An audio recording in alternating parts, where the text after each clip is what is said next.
Hey-o! Have that removed. Hello, everybody, and welcome to another edition of the Lion Country Kia Goon and Ironhead Show. No Jeff Ironhead buyers on the show today. You got me, Chris Bucanani, from the obligatory PSU pregame show. Pinch hitting, as I so often do, joined by former Penn State offensive lineman Keith Goon Conlon, live here at State College's Quaker Steak Lube. Goon, how are you? I'm doing very, very well, buddy. We are getting into one of the best sports times. I'm already sitting here. I'm already on the edge of my seat here watching all these games today. You're at the edge of your seat Big because time Iowa Northwestern. Iowa can't miss right now. I think Iowa just scored 97 points in the first half on their own. But TCU with a that huge game's still in the first half. Indiana, looks like a Big Ten final score. Indiana was down 17 at one point and came back and won by 4 hate to see it. over Michigan. Broke my heart seeing Michigan get knocked out in the first round of the You know what this means, though? Big Ten. Juwan Howard's suspension is officially over. No, he coached. Oh, I thought he was suspended for the Big Ten tournament just the regular season. Yes. Okay. And then he came back, and I walked in, and there was a Michigan man sitting next to me, and he says, Martelli should have coached this game. And I said, well, more than a few people think that. So here, a quick question on that before we get into the topic of the day for me, which is the quarterback situation. No, right? You all wound up on it. Do you think that the job Phil Martelli's done in Ann Arbor this season maybe gets him another look at a head coaching job despite his age? We're hiring presidents that are 90-plus years old now. So, I mean, the last few presidents, Right. Like every national leader is like 85 years old. It's unbelievable. Martelli's a spring chicken. I don't get our politics right now, especially as presidents. I mean, Trump, Biden, I don't care who. They were both old as dirt, and they're both, my goodness gracious, man. But I don't want to get political here. I don't ever want to see. What did we say before? Joe Biden gets sick and Kamala has to take over. So Martelli, yes or no? Phil Martelli, I love him. Always liked him. Same. But do I think that he gets? I think that he should, but he probably won't. He's a little old in the tooth right now to be. It's a young man's game in the recruiting world. I'm not saying like a Power 5 job. I don't think. Do you think he would take a Lehigh Lafayette type of Patriot League type of? He might. Really? Yeah. Okay. I mean, he spent so much of his career now as the head guy. Yeah. There's something to be said just for having your own program. If you're a St. Joe's fan, you're sitting there saying, "Why the hell we get rid of them?" Yeah, they're really bad right now. Yep. I mean, I saw LaSalle beat them. Yeah, maybe they'll bring him back. Right? And say, sorry, I don't know why we did this. Speaking of mid-major tournaments, Colgate knocking off our guy Ed DeChellis, Navy, losing in the final. Yeah. Tough. Fordham, Ergo's up at Fordham. They had a big win today over George Mason, I believe. Oh, is that right? Yeah, Ergo's up there. I mean, Pat's a volunteer at LaSalle, so 2 big wins for those guys. Yeah, well, Penn State's 1-0 in the Big Ten tournament. Yeah, man, I like that. Okay, so we'll talk more college basketball. I'm excited for next week. Our annual bracket selection show with Mike the Mailman coming up on Tuesday, 3 p.m. You know he's not watching, so. What's that? Do you think he's going to bring the Altoona mirror? 100%. I told him. I said, make sure you bring the Altoona mirror. And, of course. For the listener or watcher viewers out there, he came out last year like it was 1988, and he just opened up the Philadelphia Daily News and got the bracket, and he had it filled in with. Meanwhile, you and I were sitting there with like iPads, PDFs, exactly. like spreadsheets, phone, and who picked the most Final Fortunes correctly? Nick email. Okay, so college basketball later. Right now, good. I want to talk about what has got to be at least an item of interest for everybody in the audience. Everybody loves the NFL. If you are a Washington or Philadelphia fan, this is particularly relevant for you. Or I get a Colts fan, I suppose. Carson Wentz getting the third bite of the apple. It's amazing. It's amazing what you can get if you are selected in the first round, especially high. You just keep getting second and third chances. You get 3 shots as a first round. That's the normal rule. Yeah. You get 3 shots. So, Goon, I cannot believe the compensation that the Colts somehow You obviously swindled researched this a lot more than Washington. the Commanders. So, what do you think they overpaid? Okay, so last year, you look at the Colts situation. They have Frank Reich as their head coach. who is widely known as the only person who could actually coach Carson Wentz. Yes, there was a through line you could draw between Frank Reich's time in Philadelphia, Carson Wentz's best football, and then the immediate drop-off when Reich left. Sure. Reich is thought very highly of across the league. I know Jim Irsay and the Colts organization, they're very happy with him. So Phillip Rivers retires. There is no clear solution for the Colts at quarterback. They feel like they've got a team. Jacoby Brissett wasn't doing it for him. Well, he was a free agent. Okay. Yeah. So, I mean, no answer. No answer for them at quarterback. They feel like they've got a team that is ready. But people had known that Reich was division. going to go after it. Absolutely. The free agent market is very sparse, and they're not in position to draft a starter, right? Correct. So you look at Wentz's career up to that point. He had an MVP caliber season within the past 3 years. And, people forget he actually did a really commendable job in 2019 of leading the Eagles from kind of a little mid-season swoon back to the playoffs. That's relevance. And then he doesn't get the chance to play because he gets hit. He gets hit. Like Clowney. And so, then what I'm saying BDN is, comes in and he wins the game. Right? No, you're thinking of 2018. Okay, sorry. Yeah. But it was that was the McCown, Josh McCown came in. Correct, with a ripped hamstring. And then totally melts down in 2020. But Doug Peterson ends up getting fired.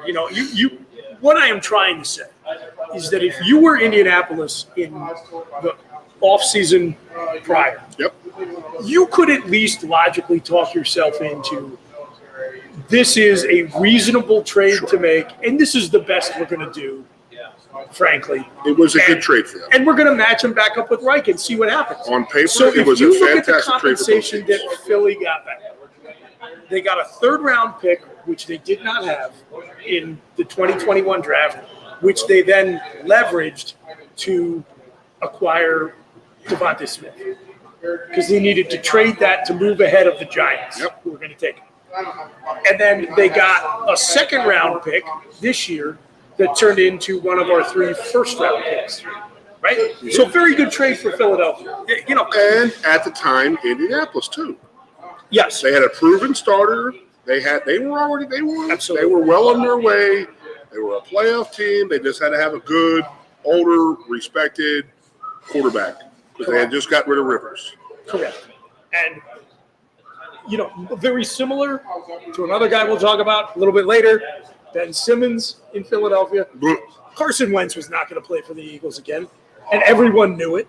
So the fact that they were able to get that kind of value back for him, I mean, look, we're hard on Howie Roseman sometimes on this show. I mean, it's not like he doesn't deserve it. But credit to Howie for making that deal happen. That's good value. I have a third-round pick that we can now look back and say helped you get a marquee wideout, that top 10 pick, and a first rounder this year. Really good value for a guy who's never going to play for your team again. So hear me out here. Okay. So people complain about James Franklin being the CEO would be a great guy to have from Sunday to Friday. Yeah. To get the game day. But James isn't known for his game day coaching abilities. And He is not. That's like his bugaboo. Yeah. Now, if we just take the first-round picks out of Howie Roseman's hands, he does a hell of a job. Absolutely. He's just trying to reach too much in the first round. Correct. Constantly. Yes. He kills 2 through 7. Yes. I think he makes very good personnel decisions then. You know what I mean? I think he gets good value for that, but he overreaches in the first round, and that seems to be his bucket. He also seems to do his best work when everyone has lost faith in him. After he got demoted during the Chip Kelly Chip regime, put him in a closet and said, "You sit there." And he came back and did his best work, and now everyone in Philadelphia hates him, and so at least maybe we'll get another 1 or 2 years. Again, it's just the first-round picks they hate him for. That is arrogance. The quarterback factory comments and stuff like that. Come on. Okay, so that's last year. So you now have, as an anti-Colts person, that's not playing into this. It was a good move for the Colts. I agree. You know what I mean? There was a guy who it was a second-round pick unless he played 75% of the plays, and he had not played the whole season Yep. For 3 years in the Eagles. And Even again, in college. like their whole plan got totally shot to hell when Andrew Luck retired. Yes. Now, they were lucky to have this 1 year stopgap because Rivers was available. But then when he retired, what else were they going to do last year? So that's why to say it was a fair deal for both sides is reasonable. But now you've got another year to add to the total body of work. We are still basing any argument for Carson Wentz as a legit, top 2/3 of the league starter or starter period on the 2017 season. Was that when they destroyed the Pittsburgh in Pittsburgh? I mean, even Pittsburgh fans were like, "Dude, this guy's he's good. really Yeah, good." he was going to be the MVP, but he's been injured twice, and he's put a ton of terrible play on tape since then. And so consider the fact that we just went through what Indy had to give up. They had to give up serious draft capital. Frank Reich, who, for all the success he's had, relatively speaking, doesn't have a great record in the postseason. He put his own reputation on the line with his GM and with his owner and said, yeah, go and get this guy. I can make something of him. By the end of last season, a campaign that ended with the Colts just needing to beat the Jacksonville Jaguars, who were not only terrible, but were theoretically playing for the number one pick in the draft. They didn't know Detroit was going to win the same day, right? All they had to do was beat that team, and Wentz couldn't even do that. He was about to finish the year as the first NFL starter to go an entire season without throwing a pick on the road, and in the most important game of his season and arguably his career, he threw 2 back-to-back, and they lost to the Jacksonville Jaguars. All of that results in the Colts, who just poured all of these resources into acquiring Wentz, putting a giant for sale sign, hanging a for sale sign on the guy, and shopping him league-wide. And somehow, dude, the Washington Commanders gave them 2 third-round picks, one of which will become a second next year if he plays the majority of the snaps for Washington, and they took his entire cap-crippling contract. $22 million. Insane. It's insane. How did it happen? I didn't look at it like that. The NFC East is the biggest clown car division in sports, and Washington's leading the pack. I agree, but it's just nuts. It's nuts. I think Washington probably could have gotten him for 2 day 3 picks. And even that would have been a rip-off. Half his contract. Who were they bidding against? I think that they panicked. I mean, that's sort of Daniel Snyder's MO is he gets when Russell Wilson didn't pan out. Aaron Rodgers is stayed there, and then I really feel as if they were like, okay, we have to go out and get somebody. Well, so here's the other thing then. So who are the other quarterbacks who are potentially on the market for a trade? Not too many. Derek Carr's going to stay in Las Vegas. So it looks like Jimmy Garoppolo, right? And maybe Matt Ryan could be had. And the farthest person, the worst person the Redskins Commanders could have taken would have been Deshaun Watson. With what they're going through in their organization right now, so if they were going to make a trade and pick up Deshaun Watson, yes, they couldn't do it. Well, and look, even Schneider knew he couldn't do that. Houston still seems to be under the delusion that they can get multiple first-round picks for Deshaun Watson, so probably Washington's out. Oh, but let's throw Deshaun Watson into the mix because he has something in common with the other 2 guys I mentioned, Matt Ryan and Jimmy Garoppolo. They all have no trade clauses. So I am guessing that I don't know if Garoppolo has a full no-trade clause, but San Fran's been pretty upfront that they said because of everything he's done for the organization, they're just not going to ship him to Siberia for a couple of draft picks. Sure, so worries about that. All 3 of those guys are going to have a say in where they go, and I'm sure all 3 of them are like, there's no way in hell I'm going to work for Dan Snyder. And so I think that factored into it, too, that the one thing Wentz had going for him in terms of Washington's perspective is that he had no control over where he went, and he had an organization that was ready to ship him out. Even still, I don't know how you give up that kind of value for Carson Wentz. Just go sign like Tyrod Taylor. Yeah, he's out there. Yeah, you're right. It's nuts. It's crazy to me. Who the Skins end the season with? Taylor Heineke. Okay, They would have been better staying not, with him, in my opinion. He did not have a horrible No. year. I mean, the guys were playing for him, it seemed, and this and that. I mean, they put the fun and dysfunction down there in D.C., buddy. Correct? Yeah, I have no idea. I have no idea what they're thinking, but it's going to blow up in their face, and it's going to be hilarious. It's going to be great. And then you have the dysfunction going on in Dallas right now when you have an egomaniac owner and general manager who will not admit that he overpaid Zeke, overpaid Dak, and he's getting rid of Amari Cooper because there was a fight in the locker room after a game. And, get rid of him when they're going to, Gallup is the guy they're going to try and sign who's coming off an ACL in the playoff game. Yep. Blew his knee out. It's just, but they won't admit that they screwed up and given those guys money. So let's go NFC East, buddy. I mean, I just. You know what? And since we made fun of two other NFC East teams, the Giants, that what's going on with New York is interesting from a Penn State fan's perspective, because I think the Zeke Elliott contract you just mentioned is one of the many arguments against New York keeping Saquon Barkley long term. So I still think at some point this offseason he's going to be traded. I believe that too. Do you think that that's the right move for New York? Yes.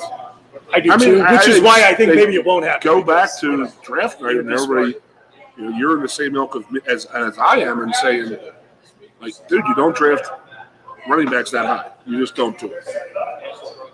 You go the Eagles route. I mean, this is obviously with the team that we know, and that's, you get your running back by committee out there. You get three. God, it's a hard thing to say too because you love the kid, like incredible talent. I just wish he would have an offensive line once in his career.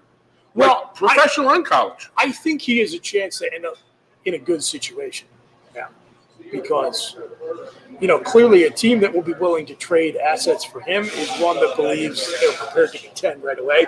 The biggest issue for the Giants in drafting Barkley is that everything they tried on the offensive line, not only did it not work, it was just a complete disaster. They didn't draft well. They didn't sign effective free agents. They had probably not only the worst O-line in the league the last 2 years, I think the Giants have had one of the worst pro offensive lines I've ever seen while Barkley's been there. It's really bad. I mean, you draft a running back and a quarterback, both in the top 6. Are you too young to remember Ron Jaworski? I am. There was a season. Yeah, I know. Yeah, I've seen. He got hit 7,418 times in 1 year. Yeah. Randall Cunningham's the first Eagles quarterback I can clearly remember. He was a third down back when they brought in Jaworski. He was sure. And he was still getting sacked, even as elusive as he was. Yeah. Okay. NFC East. Yeah, it is what it is. Take it.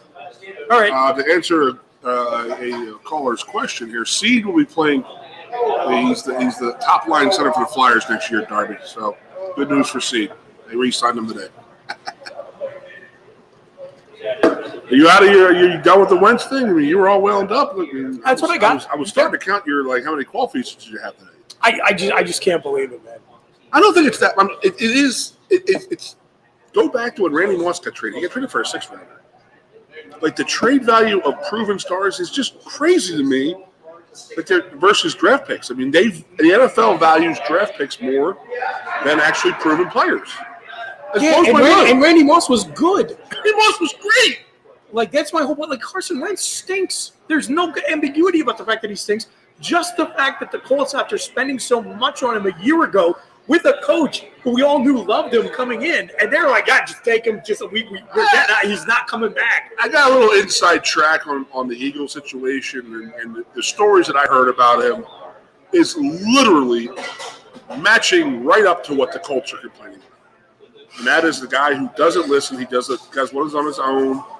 He's not a coachable player. And the only person who could coach him was Frank Reich. And he got to the point where he wasn't listening to him. And it was like, okay, I just go back to that Tennessee game. And that asinine, he was getting sacked in the end zone, and he just stood up and with his left hand threw the ball, tried to throw it away, and he threw it right to a defensive back or linebacker. And the guy fell into the end zone for a touchdown. And that is the epitome of what that is, as an Indianapolis Colts fan, a person's going to say, that's what I'm going to remember Carson Wentz by the rest from forever. I don't know about you. I watched that happen live on Red Zone, and I was like, yeah, this I was like, that's Carson Wentz to a T. Yeah. Right there. I could not believe what I was witnessing. Mm-hmm. And it was like, because, the guys I know from the Eagles were saying that he was uncoachable. And I'm trying to explain this to my wife last night, and she was like, well, I guess you're right. So something as simple as a 3-step drop. He would try to take that extra step to, make it, try and fit it in there. Mm-hmm. You can't do that because the linebacker's going to get his depth or the safety's going to jump it. It's called a 3-step drop for a reason. Bang, bang, bang, falls away. Yep. Story on Carson Wentz is that he was trying to make the perfect play every time. You can't do that. You can't make a 3-step drop into a 3.5, 4-step drop. The timing is off on it. The blocking is off on it. The route is off on it. And that's what he just never understood. He would never listen to it. There was an Eagles game against Washington where, and I think it was maybe even one of those plays, where Wentz held onto the ball, scrambled around for a while. Eventually the protection broke down, and it looked like a rugby scrum. There were 7 burgundy jerseys on top of him, and you were like, oh, okay, it's a sack. And he just popping out. And then he popped out. And I have never forgotten that play because it was amazing at the time. And I look back on it, and I'm like, that's what ruined his career. Because after he pulled that off, he thought he could do it every single time. And to him, that was proof that he was right in the coach's room. Yep. So, okay, last thing about Wentz, then we're going to jump to a break. Then we'll talk about another Philadelphia athlete everybody hates on the other side. There was a story that came out that kind of got lost in all of the other Carson Wentz news because of the trade to Washington. Jeff McClain, who's a reporter for the Philadelphia Inquirer, if you're an Eagles fan, you know the guy's reputation is a little sketchy. Some people love him, some people don't. But he's well-sourced within the organization. Sure. And he reported coming out of the combine after talking to some Philadelphia sources there that during the 2017 Super Bowl run, that Carson Wentz was rehabbing with some of the other injured Eagles players and vocalized that it bothered him that the team was winning without him.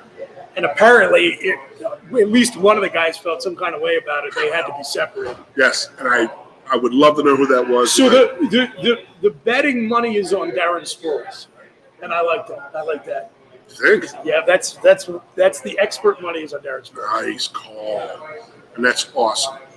Because I read it and I said this is the most infuriating thing I've read about Carson Wentz. But also totally believable. I really liked Carson Wentz. I can't believe how much he's fallen out of favor with. But there were people who talked about it. Like, do you remember Clay Matthews Jr. what he told our boy? Did he not say if Nick Foles got signed to a contract, half the NFL would come and play for him? What did that mean? And I was like, what are you talking about? I mean, word gets around. The word gets around that he's not a team player. Why would you want to go and play for a guy like that? It's like, holy crap. So, like Chris Long, Howie's kid, played 2 years with the Eagles, won Super Bowl rings in New England and Philadelphia. Great guy. Like, I love that dude, and he's a straight shooter. But, you can tell he's willing to speak his mind, but he won't take gratuitous spot shots, the guys. Even now, that he's out of the league, he's a little more honest, but he doesn't like just negatively attacking any other former player, current player. I remember the 2018 season after the Super Bowl. Carson comes back 4 games into the season, plays okay, he's playing all right, and then he gets hurt again. Nick Foles comes in. Like a guy who was coming off of an ACL. You just don't come back from those. And they say the timetable is 8 months, but I'm sorry, it's a year. Because you've got to get beat around a little bit and this and that for you to have your full confidence that your knee is completely healthy. So he didn't have that. So then he gets hurt again. And BDN comes in and leads the team to the playoffs. The moment Nick Foles was back in the huddle, first of all, it was noticeable, right? And Howie Long put a Nick Foles shrine in his locker. Remember that? He put up in his locker. Chris Long, Chris Long puts a picture of Nick with some candles that look like Joe Boo's shrine in Major League. With Roman all. And at the time, I'm like, man. It's weird. Yeah. It just seems maybe they like Nick better. He treats him better, this and that. No, you knew there was chinks in the armor then. Yeah. Okay, all right. Well, And we're the going guys to take a didn't break. like it, but it just got announced that the Major League Baseball has come to an agreement with the Players Association. So, Which is shocking, but good news. yeah, sure. Good stuff. Miss a week or two. I mean, that's not a bad thing. Yeah, America needs baseball right now. So we'll talk about that. We'll talk about Ben Simmons. We'll talk about Penn State stuff on the other side. Lion Country, Kia, Goon and Ironhead show. We'll be right back.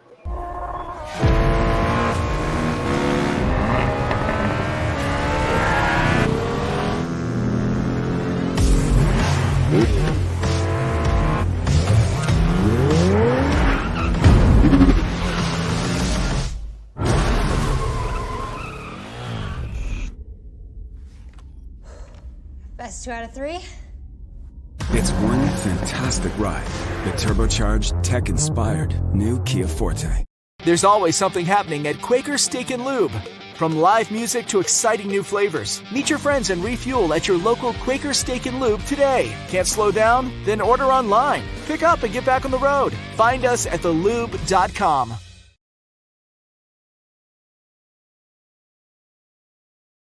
He's not getting that car in there. No, sir. Hey, look at these two troublemakers. Johnny, how are you? Wicked car, is that new? Yeah, it's a Sonata. Let me park it. Oh, you're not fitting your car in there. Chris, stop being a smarty pants, all right? Look who's got Smart Park. Even Bruiser can park it. Just hit the clicker. I can park it anywhere. Beaver Stadium? Parked it. Even the Jordan Center? Parked it. Even Medler Field? Even Bruiser parked it. Hey, you can't park there. He's got Smart Pack! Wicked smart. Blaze Alexander Hyundai. It's wicked smart. Hey, welcome back, everybody, to the Lion Country, Kia, Goon and Ironhead show. Chris Bucanani filling in for Jeff the Ironhead Byers with Keith Goon Conlon. Reminder to everybody that the women's NCAA Frozen Four is going to be right here in Happy Valley. And the games are going to take place next weekend. You can get your tickets at gopsusports.com. If you're a Penn State fan, you know that address, gopsusports.com. Check it out. NCAA Women's Frozen Four right here at Pagula Arena in the Valley of Happiness. Our friend Alan over here is talking to us. Alan, honest to God, do you think that this could be a precursor to the men's Final Four possibly in the future? They're sort of testing the waters to see how it would handle up here? Because I've always said that I don't understand why we can't have a NCAA basketball opening weekend game. Like, a Thursday, 100%. Saturday, or a Friday. What don't we have in State College? We have the hotel space. Mm-hmm. You know what I mean? And I know you have to have 8 hotels for you have to have each team has to have their own hotel. Maybe it's the same deal like with the state football championships. Maybe Penn State wants to fleece the NCAA and they just don't want to pay for it. Maybe the NCAA play down at Cumberland Valley next year. Then you get opening round at Cumberland Valley. So, Al, he was telling me earlier about the women's Final Four, but I would think that this is possibly a little okay, maybe the NCAA hockey people are saying, okay, we'll see how they do with the women's Final Four. Maybe we'll have the men's Final Four there sometime. It would be great. Well, and Penn State has already kind of gotten stiffed with, quote-unquote home ice advantage, right? Yeah.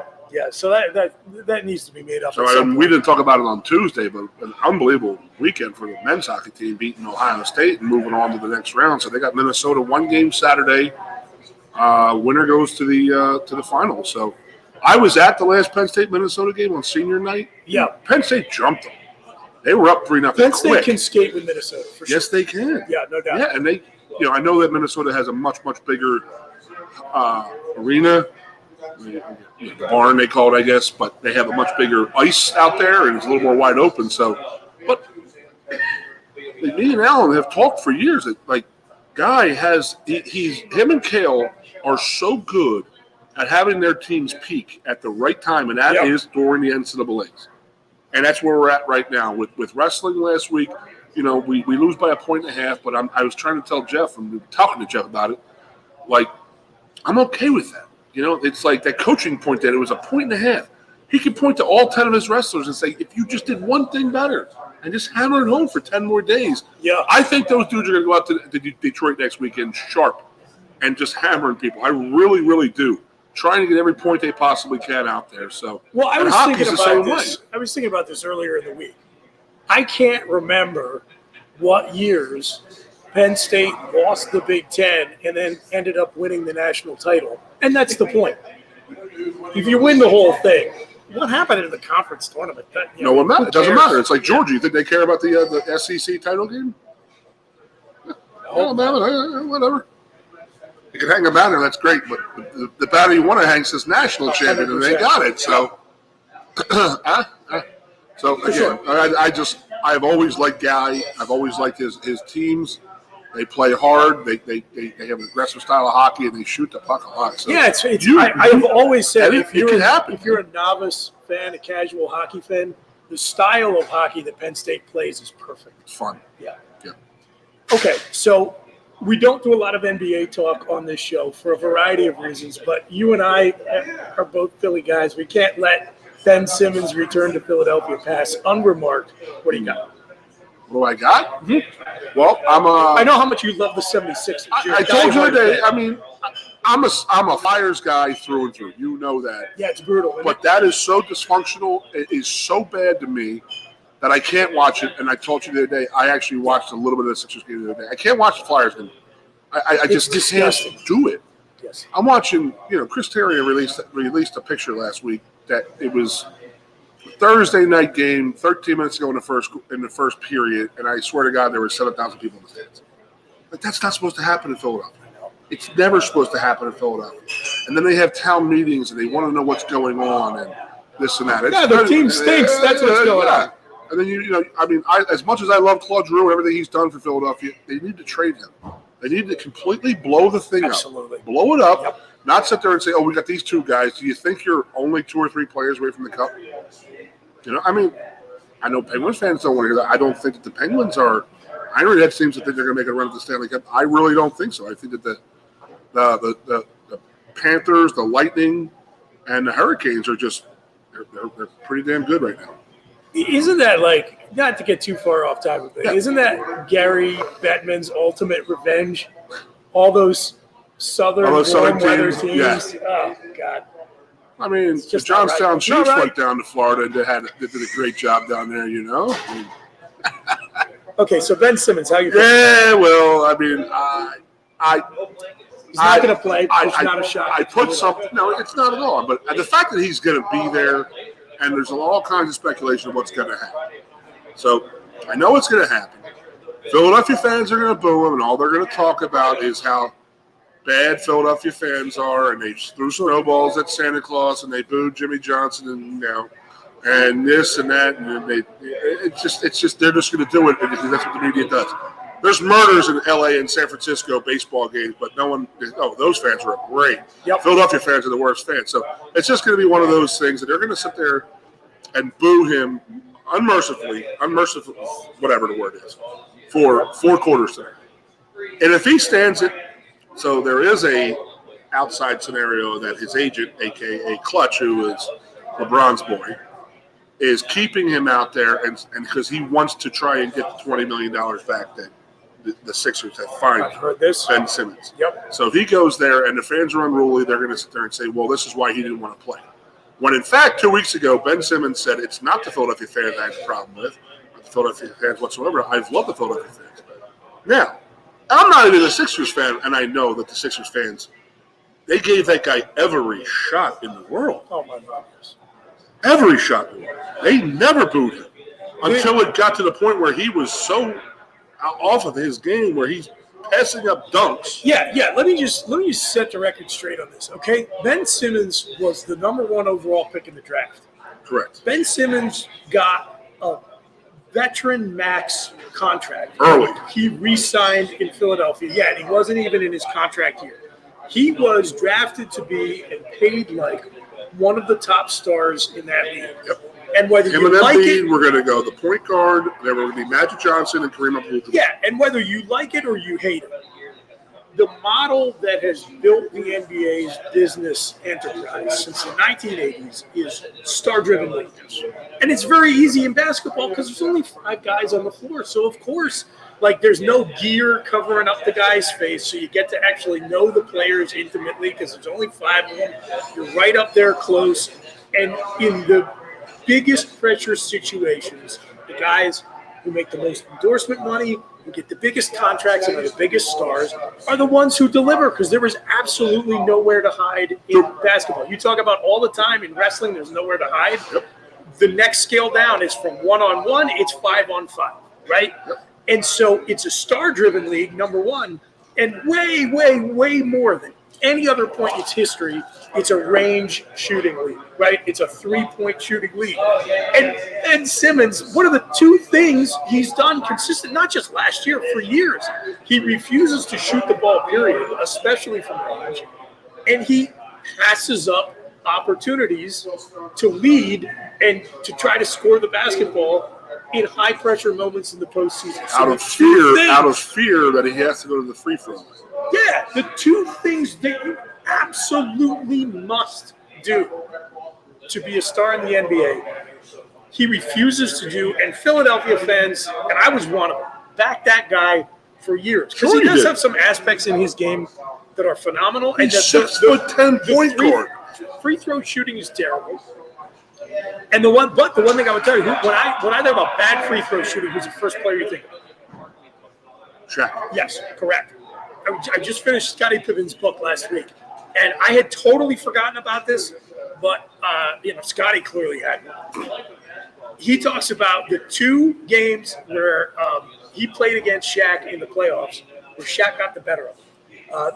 The '95 season when Jordan came back late in the year, and they lost to the Magic in the second round, and then the first year he was in Portland, where they lost in 7 games to the Lakers in the Western Conference Finals.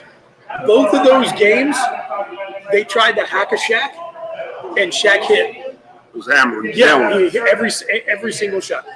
He's like, this guy couldn't hit the ocean from the beach the entire regular season.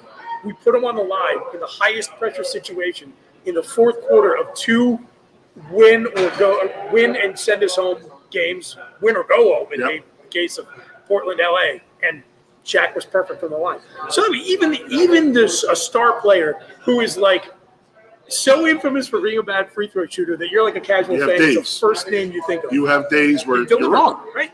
And so I just bring all this up to say the narrative that Philadelphia fans did not extend the benefit of the doubt to Ben Simmons for years, even though he was falling short in all the categories that you need to be great to be considered a star player in the NBA. It's very handsome. It's a lie that is totally based on the lazy stereotype sports journalists have about Philadelphia fans. Yep. I can't stand it. Okay. I mean, this is that's out of my system. Is this the guy that's going to be he? First thing he claimed was there's injuries, and then he claimed that his mental health wasn't great. It's just a hot button issue, and when push comes to shove, it's just easier to say my mental health isn't great. And I just fear that this is where athletes are going to go and sports are going to go right now. It scares the living daylights out of me that this is, but you can't say anything because you don't know. There's no physical problem. You know what I mean?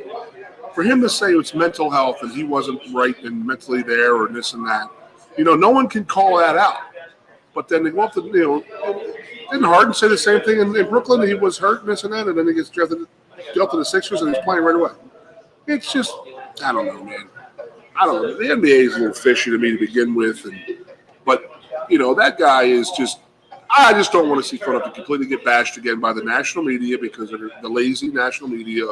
Oh, well, just Philadelphia being Philadelphia. I mean, they have every right to know. Who is the happiest person in the NBA about Ben Simmons?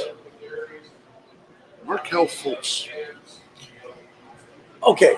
Think about that. No one says anything about him. Isn't it crazy that in a single decade, and I don't want to talk about Nolan Patrick's situation at all. It's just unfortunate. But so forget the Flyers. Again, there's a Flyers embargo on this show. They barely exist. I can't believe I'm talking about the Sixers. In a single decade, Philadelphia sports teams have drafted like 3 of the most like eccentric, misanthropic weirdos with their like first or second overall. 2 on the Sixers, Markelle Fultz and Ben Simmons, then Carson Wentz on the Eagles. To the point where they had to get rid of Eric Lindros in there too. No, I'm talking about just in the last decade. to the point where all three of them, top 2 picks all, had to get traded away. And I think Philly won all 3 trades. Easily.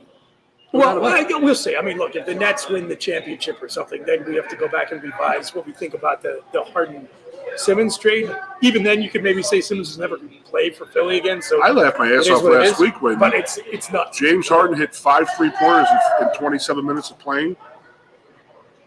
Yeah, and Ben Simmons had hit 5 in his 5-year career. Are you aware that one of the draft picks that Philadelphia acquired from Orlando in the Markelle Fultz trade was used on Tyrese Maxey? Who everybody is just drooling over right now because they're saying he might be the third. You would Harden, Embiid, and Maxey. That's like the you would threat. think that you draft a guy in the top 2 of us. You know, the NBA and the NFL are 2 sports where the first round matters a lot. You take a guy in the top 2, and you got to trade that guy away. You would think that's a disaster. And Philly's won the trade all 3 times. It's wild to me. I don't know. Well, it's a crazy story. Some of the '80s trades about Roy Hinson and Moses Malone and Jeff Rowland, and I believe Brad Daugherty's name could be thrown around in there. I think the Philadelphia fans are owed a few wins in the drafts. Agreed. 100%. But I mean, it will be interesting to see tonight. Will he sit there the whole time? Will he sit on the bench? Because if I'm the Sixers, they don't want to provoke. In my opinion, they don't want to provoke because they don't want to lose $20 million. But it's $20 million in the NBA. What does that mean? Well, look, and the other thing is, if you're the Sixers, you're thinking about postseason seeding, which is going to be so important in the Eastern Conference because the Eastern Conference is loaded. Yep. I mean, it is ridiculous. It's finally worked its way back. Yes, after 20 years. Yeah. It's taken the whole time since Jordan retired. I've been thinking about that since you were talking to me the other day. Yeah, and so you don't want to put too much emotionally into 1 out of 82 games. You know? So, all right. Enough of that. The Line Country Kia Goon Coach Philadelphia Sports Show. If I'm a Sixers owner or management, somebody said this on Facebook or Twitter, and they said every timeout they should just put the camera on Ben Simmons on the bench and let him just get unmercifully, whatever I'm trying to say, unmercifully, yes, booed, yelled at, this and that, until the play starts up again. And do you think that he would sit there for 4 quarters doing that? No, probably not. He wouldn't come out for the second. I don't think he will either. I think that he is that mentally soft that he's going to be affected by that. I don't understand this NBA thing now that all these players are trying to get fans kicked out from talking crap about him and this and that during the games. I mean, I understand it if it's way out of line. Yes, I understand that. But, sure. I mean, do you think that the fans are out of line, yelling and screaming booing at James or Ben Simmons and all that stuff? Because there will be people out there who are going to defend Ben Simmons in this beautiful world that we live in right now. Yeah, I mean, I think part of that is, again, Philly fans are an easy punching bag. Like, most sports journalists never met a lazy narrative they didn't like. That's part of it. I also think part of it is like, well, okay, I'm just going to be contrarian, right? But look, whatever. It's, to me, it just gets under my skin to hear people saying that Philly ran him out of town. When I know, absolutely not. Sixers fans stuck up for that guy. I personally, I defended him until it was just impossible. You just couldn't, when the guy totally disappeared, didn't take a shot in a deciding fourth quarter of the playoffs last year, and then just stopped showing up for work when he's one of the highest paid players in the league. I don't know, how do you defend that? It's one point or another, you just have to say, I can't stick up for the guy. I agree.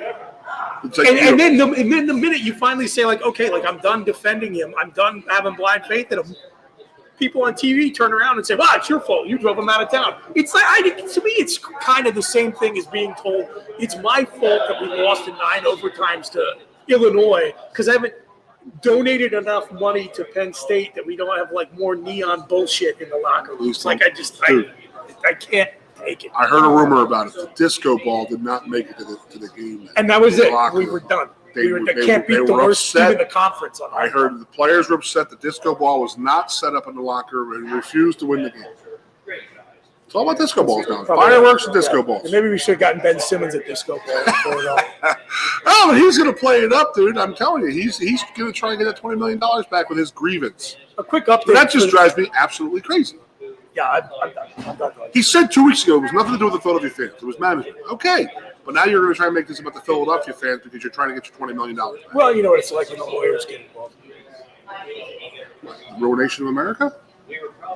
Moving on. Yep. Quick update. For those of Politics, you, lawyers. Come on. I'm hitting them all today, baby. I'm hitting them all. For those of you listening live, the Iowa Hawkeyes, with 7 minutes remaining in the second half of their Big Ten tournament game against Northwestern, are now leading 94-63. They just set a record for most three-pointers hit in a Big Ten playoff game. You know what this means, right? They're going to go out in the first round. Yeah, they are absolutely getting run off. So they're going to be the next game. they're going to be my LaSalle, my brother's LaSalle basketball team when they had Lionel Simmons, and they just were ripping threes out like they were Loyola Marymount back in the day. Okay. And then they go play Kansas State, I believe, 1 year, and somebody I forget who the next team was, but they were just ripping threes, and it was like you were off. And once you're off, and you live and die with that three, you're screwed. You're done. It's like a football team who can only run the option. You get up 15, 20 points on them, they can't come back because they don't know how to play the game. That's great, though. I remember when LaSalle used to make the tournament They all did. frequently. They all did. Glory days in the Big Temple Five. was one in the country. LaSalle, St. Joe's, Penn used to go to the tournament. Oh, yes. Then you have obviously a Villanova down there. I mean, Drexel. I mean, now it's just so bad down there. Yeah. The hoops is brutal. Yeah, it's a real shame, too, because Philly is a great – I mean, talk about the Sixers. Philly's a great basketball team. It absolutely is. Always has been. Yeah. People are like, I mean, to be honest with you, looking at it now, it's turning into a football hotbed. High school football. Yeah. Yeah. Dude, when I played, we were like third ring. Yeah. I mean, remember it that. was unbelievable. I mean, the Philly means that, like, inner city kids in New York and Philadelphia, you have an unbelievable amount of talent, athletes, an unbelievable amount of actual people who live in cities and stuff like that you couldn't get a good football program in some of these inner city schools. Yeah. Just because everyone played basketball and it was like football was too much. And it's turning a little bit with the Catholic schools down there and the private schools down in Philadelphia. Now the public schools, Imhotep Prep, are, they're more of a charter school and they're absolutely killing it right now. It's like a hotbed right now for football talent. And that's great. It was 30 years ago that it's changed that much. But 30 years ago, I mean, basketball. My dad told me when I was being Mr. Smartass, I'm going to Florida State, Dad. I'm going to Florida State. He said, that's great. I'll get to see you maybe once or twice a year. That's good. Good. You and your mother are going to love it. Me and your mother are going to love that. He's like, it's like I told your older brother, if you play basketball, you don't leave the city of Philadelphia. And he goes, if you play football in the state of Pennsylvania, you don't leave the state of Pennsylvania. I was like, that was pretty much how it was back in the day. Good for him. Hey. He also threatened me with having to go work in his shop with him every day. So I was like, okay. Yeah, I'm because I wasn't going to play basketball my senior year. Goon story. I was not going to play basketball my senior year. My dad said, the hell you're not. And I said, Dad, I got to lift. I got to get big and strong for football. He goes, okay. You come work in the tire shop. I'll pick you up at 2 o'clock when your classes are over and you work just as long. I played basketball. I was playing basketball that night, I think. He did it right. It was the best thing that could happen because I knew what I wanted to do. So it's funny, though, that it's just funny to hear that was his reaction because I would think nowadays, like, you would be encouraged to, once you committed to play football, to be like, okay, just give up everything else. Isn't it crazy how that is now? I don't like it at all. I do not like that aspect of what we're doing to our youth right now. It's like the AAU, the travel baseball team. Even you're getting into these 7-on-7 football tournaments. Yes, you're like, those are Jesus, huge. come on. That's not football. And they run around and act like, oh, we're 7-on-7 champs. But let's put the lineman out there and see what happens here. Well, it's all about skill position development, right? Like our boy Mike Gesicki probably going to lose his grievance, but he's going to try to fight the Dolphins franchise tagging him as a tight end. Who's done that? Didn't Kelsey try that for years? It's been tried a few times. I want to say Jimmy Graham did it too. I think that's the one. Yeah, and it's a weird distinction, right? Because of the way the tight end position has changed. that the franchise tag is the average of what is it, the top three or Top top three. five salaries, Top three. top three salaries at your position. So more and more, the distinction between a big slot receiver and like a longer athletic receiving tight end is like nothing. I mean, Travis Kelce is up a lot more than he's down. Yes. But if you're rostered as a wide receiver and you get franchise tag, like that is probably the difference between Chris Godwin $20 million and $11 million. Yeah. $9 million. $9 million bucks between Mike Gesicki Now, and Chris Godwin. I've played enough football in my life and coached enough football to understand. Like, it's just weird to me. It's like, okay, they have their blocking tight end right now. Gesicki's out of the game. What do you think they're going to do? You know what I mean? Right. Or is it the NFL like, I don't care if you know what we're going to do. We're better than you. We're going to do what we're going to do. Yeah, I think it's a little column A, little column B. Like part of it is just the incredible mismatch that guys like Gesicki who can do some blocking, right? Yeah, it's not like he's he's not Kyle Brady, but he's not going to get run over either. And so the mismatch he creates, and then if you put like a star hybrid type guy on the field to run with him, then teams can still run out of single back sets, and then that's when you're getting 5 yards of carry. So those guys do create. I think it still creates problems for the defense. Johnny Butler would say that those tight ends, they stretch the field. Your safeties aren't big enough to cover them, and your linebackers aren't fast enough. So it's like these guys are like they're changing the game. And if they can run block worth a lick, like Gronkowski is an animal both ways. Yes, you still got to honor the run. Well, he's just a savage all around. He's ridiculous. Have you heard the rumors that Gronk might Buffalo sign a 1-year deal with the Bills? That'd be cool. His hometown. Yeah. Can you imagine that? How about Gronk and Saquon Barkley together on the same team? That might happen. What do you think about Saquon out in San Francisco? I think that's a really good fit as well. They have a hell of an offensive line, and they got to stop using what's his name, Debo. Yes, the guy's unbelievable, yeah. but he's not going to Can't let him get hit as many times as he did last year. I mean, those playoff games, you're just sitting there watching him play, and he's like, he ain't going to make it. Yeah. He's done now. Oh, he's hurt. And he was getting off the ground slower and slower each play. You can't have your star wide receiver, You can still bring him out of the backfield and throw him like swing passes and stuff, but you can't keep handing the ball off to him like they did last season. And you saw as good as he was at it, it's just like you can't make your living doing that. So you imagine Saquon out there with that offensive line? I do think that just like you saw, I think there was a lot of motivation in Seattle to send Russ to the other conference. I really don't think New York wants to see Saquon Barkley in the NFC. Did you see who the going full circle back to what we? Did you see who the New York Giants are after right now as a quarterback? Mitch Trubisky. Oh yeah, I did see that. There's a guy who I don't think he's never been given a fair shake. Look, I think Mitch Trubisky sucks. I would absolutely 7 days of the week I would sign Mitch Trubisky before I would trade 2 third-rounders, one of which could be a second-rounder for Carson Wentz, at $28 million. I don't think Trubisky ever got a fair shot. I really, really don't. Well, yes, that's true, and it was totally unfair to put the pressure on him of being the number 2 overall pick in the draft, right? Sure. And then it's again kind of just like it's fair to be mad that Jalen Reagor stinks. It's not fair to say, well, we could have had Justin Jefferson, right? Like he has no control over who else was available in the draft. He has control over how he plays. Same thing, like not fair to Mitch Trubisky that Deshaun Watson and Pat Mahomes are in the same draft, but he just doesn't have it. What was the thing about Trubisky that was the dumb move? They had just signed Mike. No, they just signed Mike Glennon to like a huge free agent contract, and then they it was not huge. It was not huge. That is a myth. That's an urban myth. $25 million, 5 years. I don't know. He was making like a 12 or 14 million. But they bought him in to be the starter. They brought him in to be a starter. You think he was to be the Doug Peterson, the Donovan McNabb? I think it was. I just don't know why they did that, and then they drafted Trubisky. Because they needed to have an answer at the quarterback position, and then they had a chance to take a guy they liked, and they did it. I don't mind the Glennon thing. I do mind that they bid against themselves to move up one spot and draft him, and he stinks, and it was a bad way. Like Deshaun Watson's right there. Just take him. Like I have never bought into they selected Mitchell Trubisky over Patrick Mahomes because no one had Mahomes going to the team. And so like that's hindsight. I saw one yesterday about the Deshaun Watson was considered a top 3. The Broncos.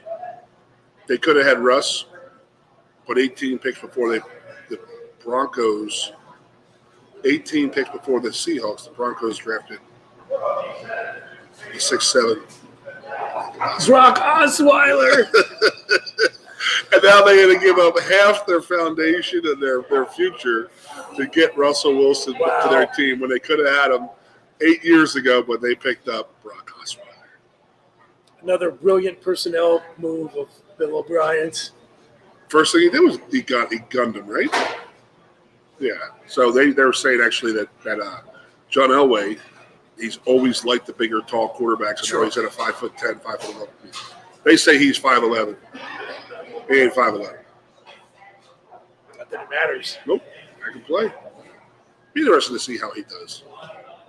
I don't think he was loved out there, man, by his teammates. No. I really don't, man. And I think it got worse after he signed the big contract. Well, he had because they took all the money for all the defensive guys hated him.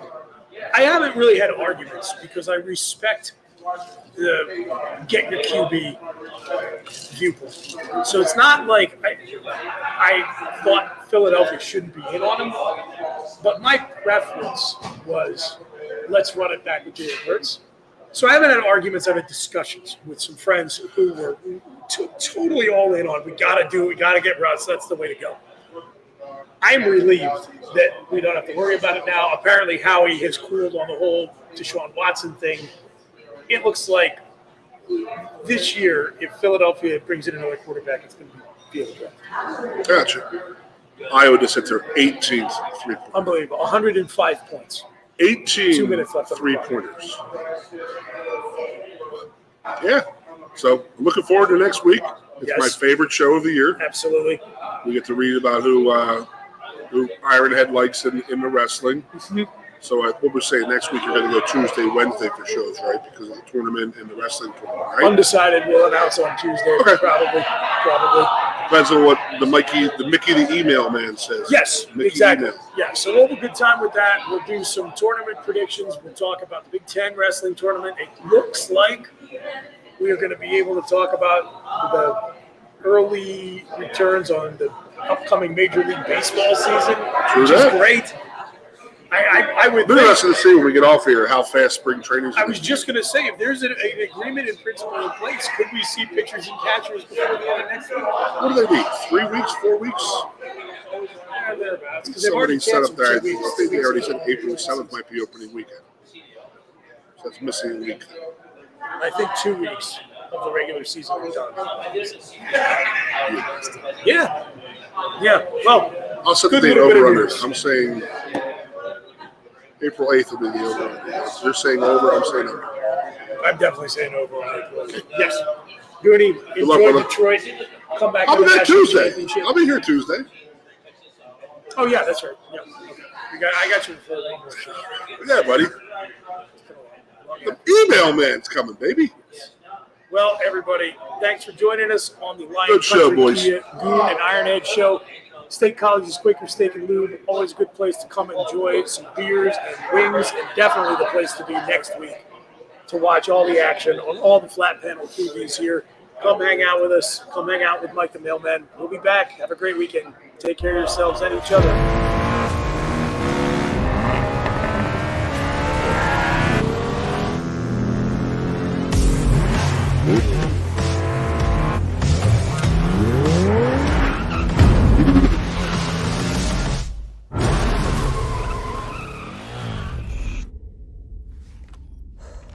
Best 2 out of 3? It's one fantastic ride. The turbocharged, tech-inspired new Kia Forte. There's always something happening at Quaker Steak and Lube. From live music to exciting new flavors, meet your friends and refuel at your local Quaker Steak and Lube today. Can't slow down? Then order online. Pick up and get back on the road. Find us at thelube.com.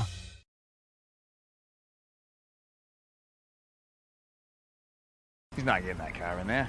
No, sir. Hey, look at these two troublemakers. Johnny, how are you? Wicked car, is that new? Yeah, it's a Sonata. Let me park it. Oh, you're not fitting your car in there. Chris, stop being a smarty pants, all right? Look who's got Smart Park. Even Bruiser can park it. Just hit the clicker. I can park it anywhere. Beaver Stadium? Parked it. Even the Jordan Center? Parked it. Even Medler Field? Even Bruiser parked it. Hey, you can't park there. He's got